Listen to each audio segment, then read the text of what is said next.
Hi, I'm your instructor, Eloise Thomas, and I want to tell you a little bit about myself. First of all, I began teaching at OTC in 2003 as an adjunct, and then in 2008 I became full-time.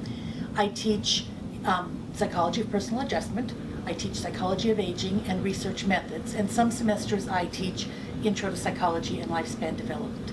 Like a lot of OTC students, I returned to a community college at age 40. It was a school much like this. I finished my associates and then transferred down here to Springfield, got my bachelor's and my master's, and I'm working on my PhD right now.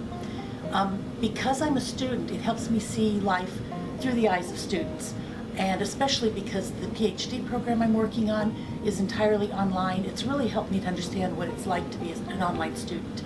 I do understand that anxiety that students sometimes have, wondering if it's okay to contact me, wondering when they'll hear back from me. Here's my general policy. I tend to answer emails every few hours. That might be different on the weekend, but within 24 hours, if you email me and haven't heard back, please contact me again. I won't be offended or think you're nagging me. You can call my office number, but I get back to emails more quickly. As far as grading, I generally have everything graded within 2 days of when it was due. Once again, if a week goes by and you don't have something graded, feel free to contact me because I may have missed it. A lot of times students wonder if I'm bothered by their questions. They apologize when they email me. Please don't. If this was a seated class, I would expect you to ask me questions in class. I would answer them then. I would spend time doing that. So the same thing applies here. Please let me know anytime you have questions. I'm happy to answer them.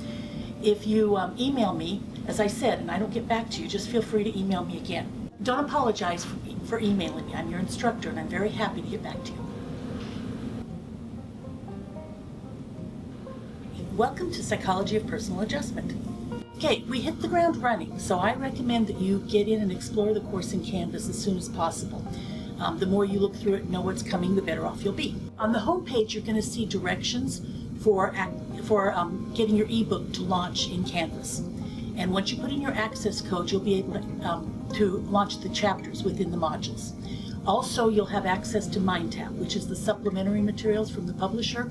I don't require anything in those, but a lot of students find that they're very helpful as study aids. If you have any problems with anything having to do with the ebook or with any technical problems, please contact the online help desk at 447-6674. They can troubleshoot all that much better than I can. Also, if you prefer a hard copy, for a small additional fee, you can purchase that through the OTC bookstore. Some students find they like that better. When you get into Canvas, you'll see that there's 8 modules. Each one will last 2 weeks, and everything you need for that module is contained in there. The first module, though, is the Canvas Basic. It's navigation instructions. Some of you have used Canvas a lot. You may not need much in there. Others, this may be your first time, so feel free to just go through and search through those. I have them linked so that if you need specific help, you can get it. You don't have to go through all of them. As I said, each module is going to be 2 weeks long, and in that module you'll see all your reading stuff and your activities. All quizzes are going to be due on Wednesdays. Also, your discussion post, your initial one, will be due on Wednesdays. Your final discussions to the other students, your responses will be due on Fridays, and everything else in the module will be due on Saturdays. Some students like to work ahead in this course, and that's absolutely fine. The only exception to that is that there are 3 activities in Module 1 that until you've completed those, Modules 2 through 8 won't open up for you. But as soon as those are done, you'll be able to look at the entire course. However, I recommend, even if you decide to work ahead, that you go through in order. Jumping from module to module, you may miss important information, and the information builds on itself. So try to go through it in order. But if you want to work ahead, that's great. As I said, discussion posts, your original one is due on Wednesday. However, if you don't get it done by Wednesday, please on Thursday or Friday go ahead and post anyway for 2 reasons. One, you'll just lose a point for it being late, which is much better than losing the whole thing. And secondly, you won't be able to read other students' posts or respond to them until you've posted your own original response. The questions in this class in discussion boards are generally about your own perspectives. There's not a lot of things where there's a right or wrong answer, so I want to hear what you think about the issue before you read other students. When you get to Module 1, it's going to look overwhelming when you first look at it. That's okay. There's a lot of items in there, but some of them are very short. They're just foundational things to get started with. There are 3 items that, as I mentioned before, you're going to need to have done before you can move on to Module 2. One of them is to set your notification preferences. You'll see a link for that. The other two have to do with reading and signing agreements. You're going to read the OTC Academic Honesty Policy and view a short video on plagiarism, and you're going to need to be sure to read the syllabus. On each of those 3 items, you're going to type your name in the assignment box, which signifies that yes, you have set your notification preferences, and yes, you've read the policy and the syllabus and you agree to abide by them. Another item in Module 1 is the introductory phone call with your instructor. I would love to have a phone conversation with you, just very brief, to get to know you, and it's your opportunity to ask me whatever you want to ask me about the course, tell me what you would like to learn from the course. This is not required, it's optional, it's extra credit. You can earn 10 points for doing it if you decide you want to.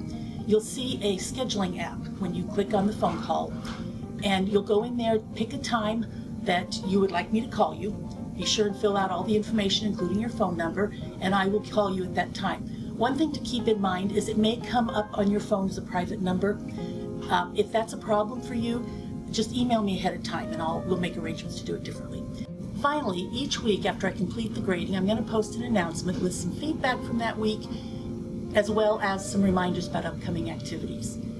If you've set your notification preferences, you'll receive those announcements in email. The announcements in Canvas are always located at the top of the home page.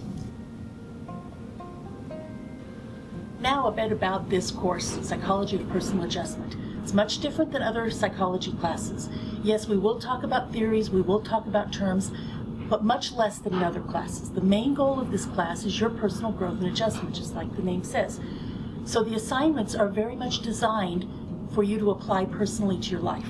At the end of the semester, many students say that they've really gotten to know themselves better, learned a lot about themselves, have improved in some areas in their life. I hope you find that to be the same experience for you.